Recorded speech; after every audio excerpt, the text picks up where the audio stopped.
I've set a candy thermometer on here so that I can keep a record of the temperature. And as you can see, there's a lot of liquid now with just some of the ice cubes left, and I haven't begun to have gotten all the lye in. I use a wooden spoon to stir it with. As you can see, my wooden spoon has had a lot of use.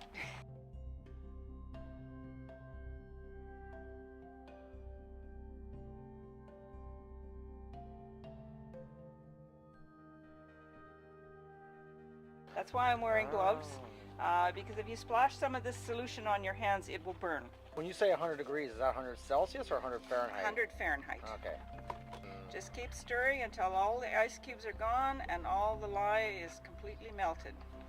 Right now my temperature is getting close to 100. This was the container I had the lye in. I'm going to add a little bit of vinegar to neutralize the lye and then rinse it out with water. That's what I do before I even wash with soap and water. It's at about 80 degrees, which is perfect. I can start to add the lye into the oil, but I'm going to use my wooden spoon. I'll just double check the temperature of the oil. The oil and the lye should be a very similar temperature. Basically under the 100 degrees. 90 to 100. Now you pour this in slowly. Now is that still, can that lye stuff in there still burn you? Oh, this could, yeah. Okay. So you have to be careful you don't splash. Normally I don't make this big a batch, and it's not recommended to do it, but I wanted to use up the goat's milk.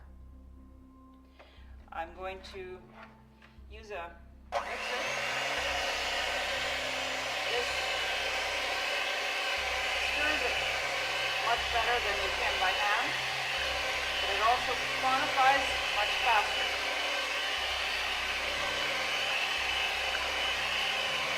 It's starting to puddle when you pour it back in. It sits on the surface for a moment before going into the rest of the liquid. This is the perfect time to add your additives. Aloe vera gel. I'm going to add about a teaspoon and a half of this. That's very fine measurement. Yeah. And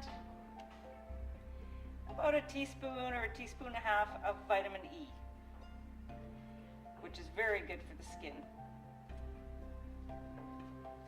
And then my essential oils.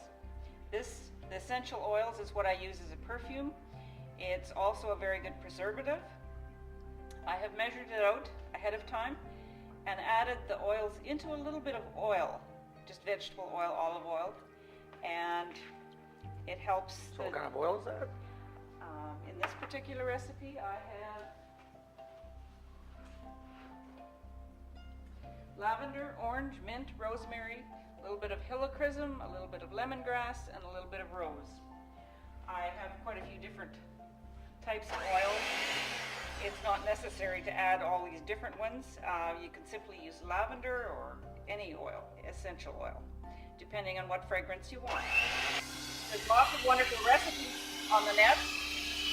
You can go to Cranberry Lane. You can Google Cranberry Lane, they have all the supplies.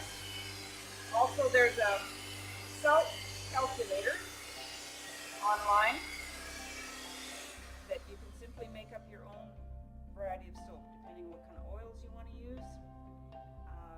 You can plug it into the calculator and it will tell you how much to use of each one and how hard your soap is going to be in the end.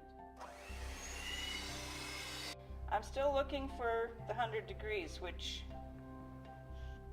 by the color of the soap it may be slightly above that.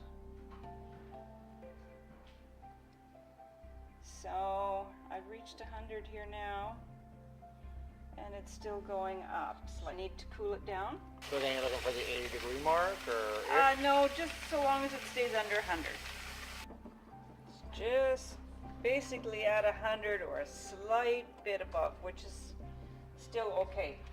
It has saponified enough that I need to get it into the molds now.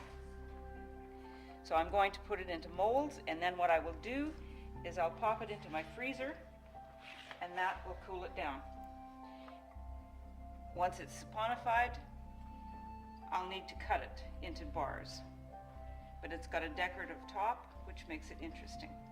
These are all plastic. You cannot put it into metal molds because the lye will react with the metal. Best time to make soap is the winter time. Okay. Because it's easier to control the Okay, temperature. so 24 hours in the freezer, and then what do you do? Then, and actually with soap that's in the freezer in a mold pops out. You just put it under the hot water, Yeah. and the soap will pop out really easy. Okay, and then what do you do with the soap after that? Then I put it onto a piece of this plastic mesh and let it dry. And it needs to dry and cure for about 6 to 8 weeks before you use it. You can use it sooner, but it'll just go mushy on you. These are ones I've made about a year ago, and they're goat's milk as well. That's the end product.